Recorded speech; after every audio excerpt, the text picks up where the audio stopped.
Support for this podcast comes from the law firm of Davis Malm. Whether you're a developer, property owner, manager, or commercial tenant, their real estate attorneys know the lay of the land, not just the law. Learn more at davismalm.com. WBUR Podcasts, Boston. I'm Daryl C. Murphy, and you're listening to The Common. WBUR education reporter Max Larkin. Welcome back to The Common. Thanks for having me back. Oh, yeah. So, Max, it's a big day for you. First day of school. First day of school? It's like the Super Bowl for an education reporter. That's right. Yeah, we're talking to you on September 7th, a Thursday, which is the beginning of the 2023-24 school year here in Boston. And you visited two schools, O'Brien School of Math and Science and Pauline A. Shaw Elementary School. Start us off with O'Brien. What was it like there? Yeah, I mean, the O'Brien is kind of a special school. It's one of Boston's 3 selective exam schools, so you have to do well on a test to get in. There's other wrinkles to it. Mm-hmm. So, they start really early. The school is on Malcolm X Boulevard, right outside Nubian Square. And right around 6:30, 6:45, you just see this rush of adolescents coming from every different direction. That's early. Yeah, it's a heck of an early start. And it is really sweet, Daryl, I think. There's a lot of hugs and handshakes, parents saying goodbye.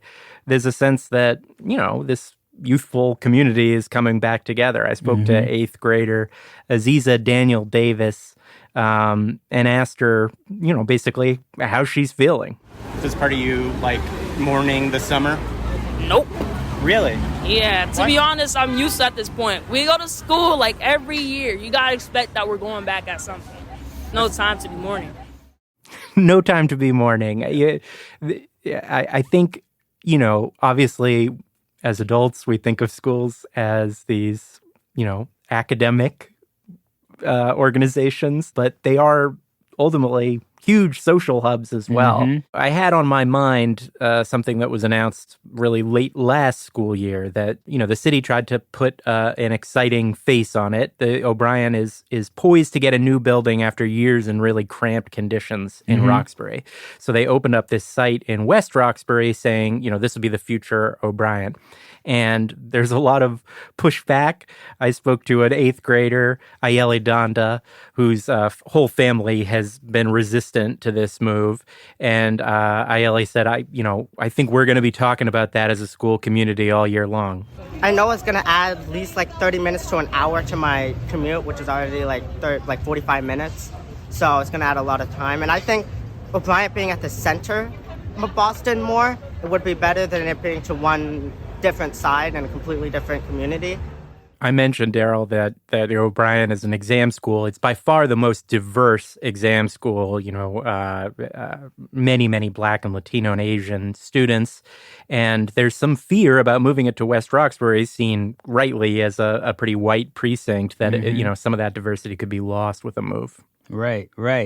And I understand this is also the case at the other school you visited, Pauline A. Shaw in Mattapan. Yeah, and there's something special too about the PA Shaw. It's there on Morton Street in Mattapan. It's quite a small school, Daryl. We're talking 1824 students in its upper grades. Lot of Haitian Creole. I met a student who had literally just come from Jamaica to settle in Boston, was starting at the 3rd grade, had his polo shirt on. And it was a bittersweet start to the school year because that school is now set to merge with another school. The district is sort of turning away from these really small schools just because they cost relatively so much. If you think about it, having a principal for 100 students is a lot less cost effective than having one for 300 students. So this may be, if things proceed as we expect, the last year that the Shaw will be a standalone school. Mm-hmm. And Shaw is an elementary school. Yep. It runs from pre-K to 4th grade. Okay, pre-K through 4th grade. What did you hear from parents there? There was one woman who will stay with me. She was sort of she said, ugly crying behind sunglasses. And I said, did you drop off your daughter for the first time? She said, no, she's a third grader still, but it's still hard. It's still fresh. Yeah. I want to ask you about the transportation situation, because I remember this time last year, Boston Public Schools was having some issues getting kids to school on time. What's the update there for the 2023-24 school year? Yeah, it's sort of a tale of two cities in a way. On the one hand, both Mayor Michelle Wu and Superintendent Mary Skipper have made it a priority to make sure that buses run really well. I think it's no accident that they started off the day, and I with them, at 5:30 in the morning on the Reedville bus yard in Hyde Park, just showing these buses, including a contingent of all-electric buses rolling off that lot. It really is impressive, the logistical scale of it. And what they've done behind the scenes is impressive. In the face of both a statewide and nationwide bus driver shortage, they've added 200 additional bus drivers this year, which leads us to expect that we'll have fewer of the problems that have plagued the district in the last few years, where routes are uncovered, people show up hugely late or not at all, particularly at the start of the school year. At the same time, driving around this morning, I saw a perplexed-looking older man and his grandson. I pulled over. This was on just alongside Blue Hill Ave in Mattapan, and introduced myself. His name was Fitzgerald Allen, and he had this experience that I think of as a little bit of a tradition in Boston, going out on the first day and finding that 10, 20 minutes 30 minutes go by and your bus hasn't come. I know we're working off of a bad situation, but it's time to get better. I didn't even get my bus assignment until the Saturday. Oh, wow. That should have been early August. The drop-off location was incorrect, pickup incorrect. So by the time I called that in, they said that's a 3 to 6 week delay. So now I'm still inconvenienced for the next 3 to 6 weeks. I should say Fitzgerald Allen was there with his grandson, whose name is Harley, who goes to the Henderson School. He's a fourth grader. Fitzgerald, I think, was resigned to the fact that, first day hiccups are kind of a fact of life in Boston. Harley looked a little more exhausted and frustrated with the delay, so I asked him about it as well. We might as well just walk to school or just go back to the house and drive there. So, good thing you're a radio reporter. Report this to the school. Damn. Consider it reported, Poor Harley. That's the start of his day.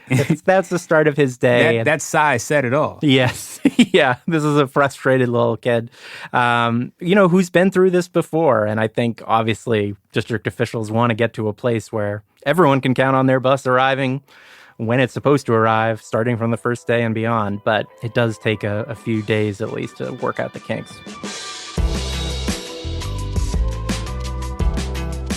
We're going to take a break, but we'll be right back.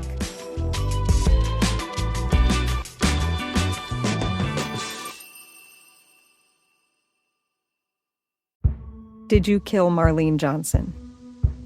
I think you're one of the first people to have actually asked.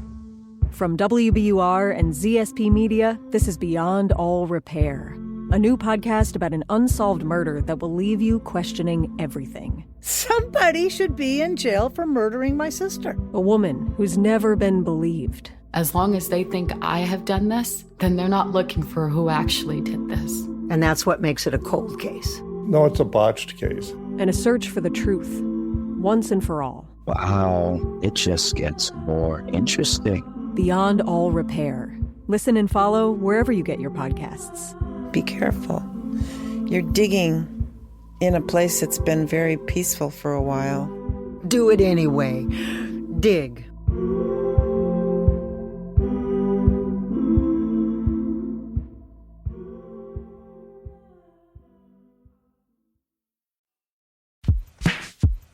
And we are back with more from Max. Now, Max, if I am correct, the district has entered an agreement with state education officials where they have to improve their performance in a number of areas, including transportation.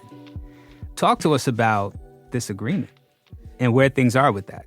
It's like It's a little bit like witnessing an unhappy marriage, Daryl, where it's just like the state and the city of Boston clearly are in a war of words occasionally about the running of the state's largest school district. Yeah.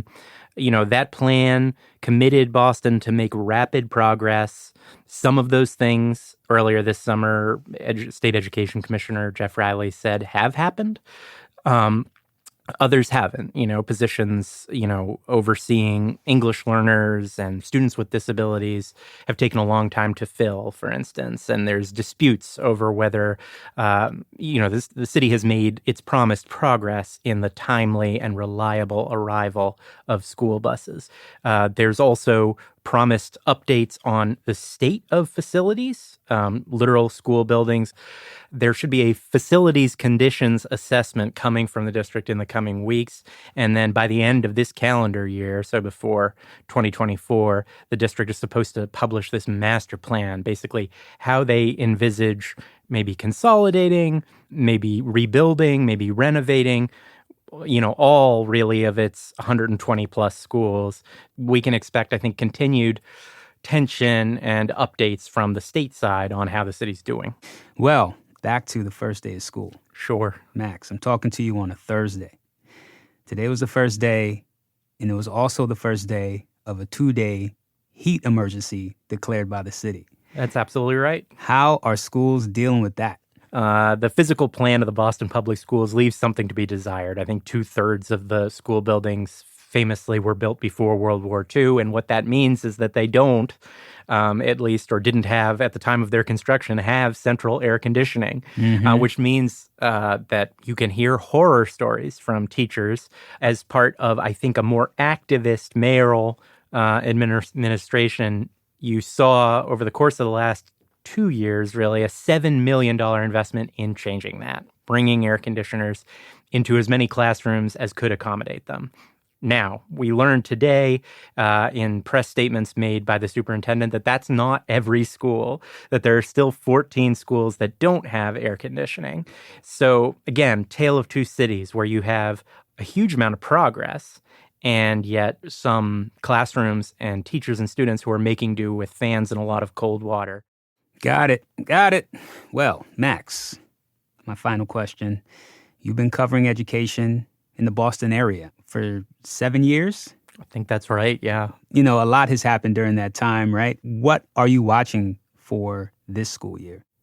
Well, Daryl, this will be the start of Mary Skipper's second school year as superintendent of the Boston Public Schools. She took over in late September last year, so she's juggling all the stuff we've talked about, negotiating 18 new union contracts, staring down the barrel of state takeover, and trying to get this organization, which is huge and unwieldy, working really well. Mm-hmm. She says, for instance, one of the things that worked well in trying to scale up the bus driver corps was giving people a pathway on that job to get their commercial driver's license. And she said, interestingly, I thought this morning, basically, whenever we have a staffing shortage, and the district often has several at any given time, we need to take people who want to do it, who are already with us, and train them up. Right. And so she said, maybe that bus driver model can tell us something about, how we are all, as adults, continually learning in the district.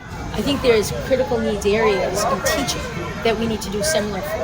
And that would be in science and mathematics, as you can imagine, the STEM areas. ESL is another, and special education.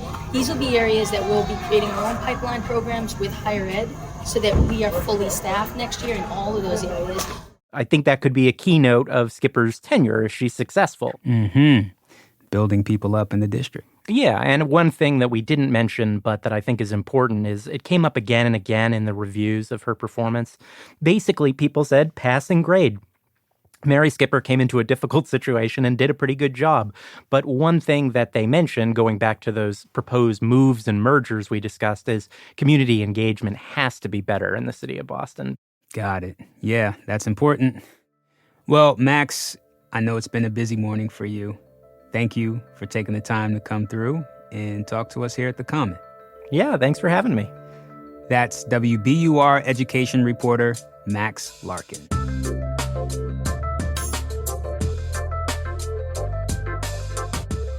And that's our show for today. Thank you so much for listening to The Common. Folks, let us know how the first day of school went for you. Hit us up on Instagram at WBUR The Common, or send us an email at thecommon@wbur.org. And now, it is that time for me to let you know that The Common is produced by Caitlin Harrop and Franny Monahan. It's mixed by Emily Jankowski, Matt Reed, and Paul Vaitkus. And it's edited by Samata Joshi and Ben Brock Johnson. And our theme music is Me from Hisu. And from the newsroom of WBUR, I'm your host, Daryl C. Murphy. I'll talk to you soon.